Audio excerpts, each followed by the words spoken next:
ఖండించే స్థాయి ధైర్యం చేయలేదు. ఖండించడానికి నీ శక్తి సరిపోకపోతే చనిపోయిన కుటుంబాలకి 160 కుటుంబాలకి సంతాపాన్ని ప్రకటించేటువంటి ఒక భారతీయ సంస్కృతి సాంప్రదాయాలు కూడా లేకుండా ఈ దేశ పాలకులు వ్యవహరించారు.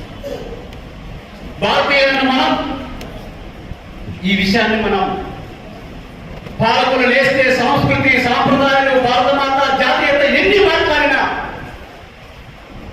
మోడీ నాయకత్వం ఉన్న ప్రభుత్వం మోడీ దేశీయంగా ప్రపంచవ్యాప్తంగా అమెరికా ప్రయోజనాలు ఎట్లా నెరవేర్చాలో అక్కడే వ్యవహరిస్తున్నారు తప్ప భారతదేశానికి ఉన్న సార్వభౌమాధికారాన్ని, భారతదేశానికి ఉన్న ఆధీన విధానాన్ని, భారతదేశానికి ఉన్న స్వతంత్రతని, భారతదేశానికి ఉన్న ఒక ఆత్మగౌరవాన్ని, ఆత్మవిశ్వాసాన్ని నిలబడేటువంటి స్థితి లేని ఒక దౌర్భాగ్య స్థితిలో ఈరోజు మనం ఉన్నామన్న విషయాన్ని సాధికులుగా మీరు గుర్తించాలని చెప్పి మీ దృష్టికి తీసుకొస్తూ సిపిఎంఎల్ మాస్టర్ ఖమ్మం జిల్లా ఈ యుద్ధంలో ఆ యుద్ధ రంగంలో కాలిపోతున్నాయి, కూలిపోతున్నాయి, ఏదో కూలుతున్నాయి, కాలుతున్నాయి. మనకేంటి, మనకు వచ్చే నష్టం ఏంటి? మనం ఎందుకు యుద్ధాన్ని నిరసించాలి? మనం ఎందుకు యుద్ధం వద్దాలి?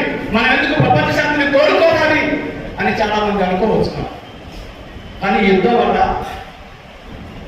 ఎక్కడో ఇజ్రాయెల్లోనో లేకపోతే ఇరాక్లోనో, ఇరాన్లోనో, అమెరికాలోనో, గల్ఫ్లోనో మిసైల్స్ లేకపోతే కాలిపోతున్నాయి, కూలిపోతున్నాయని భావిస్తాం. కానీ మనం వాస్తవంగా యుద్ధం యొక్క ఫలితాలు చూస్తే ప్రపంచవ్యాప్తంగా వర్తమాన దేశాల్లో, మన దేశాల్లో లక్షలాది కార్మిక కర్షక కుటుంబాలు కాలిపోతున్నాయి, కూలిపోతున్న స్థితి ఇవాళ మనకి అర్థమవుతుంది. శ్రీ హోటల్ పోతే కట్టెలు పొయ్యి చేస్తున్నారు, కృష్ణ హోటల్ పోతే కట్టెల పొయ్యి మీద వండుతున్నారు. గ్యాస్ బుక్ చేసిన 15-20 రోజులకి 30 రోజుల దాకా కూడా గ్యాస్ వచ్చే స్థితి లేదు, దౌర్భాగ్య స్థితి లేదు.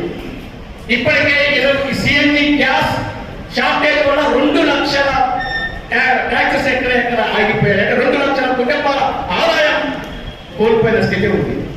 కాబట్టి యుద్ధం ఎక్కడ జరిగినా పాలకులు ప్రభులు బాగానే ఉంటారు. కానీ సామాన్య ప్రజలు, సామాన్య కుటుంబాలు ఈ యుద్ధానికి సంబంధించి అనేక పరిణామాలు ఎదుర్కొంటారు.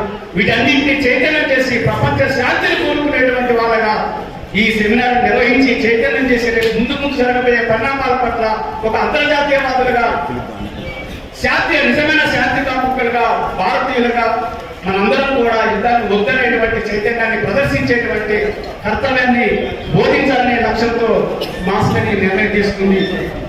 ఈ నిర్ణయంలో భాగంగా ఈరోజు మనం ఈ సెమినార్ నిర్వహిస్తాం.